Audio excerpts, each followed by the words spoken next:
हाँ जी सर, यहाँ पर अगर आप थोड़ा सा ध्यान देंगे तो एफ ए बी सी हमारे पास दिया हुआ है बेसिकली सिग्मा एम 0,3,5,6 के मैप बनाएंगे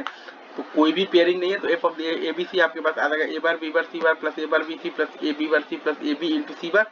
F of A B C आ जाएगा A bar B bar C bar plus A bar B C plus A B into B bar into C plus A into B into C bar, जो कि आ जाएगा A bar into B ignore C और plus A into B ignore C, मतलब कि A bar into B C plus B bar into C bar और plus A into B C bar और plus आ जाएगा तो बी बार इंटू सी,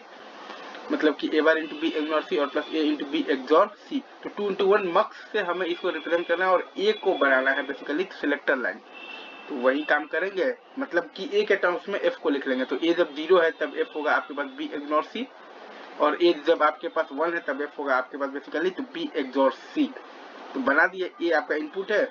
नहीं sorry ए आपका है बेसिकली सिलेक्टर लाइन है और इनपुट अपन डायरेक्ट वहां से तो छाप देंगे तो बी इग्नोर सी और बी एग्जॉर सी और आउटपुट है एफ, दैट्स इट। ठीक है।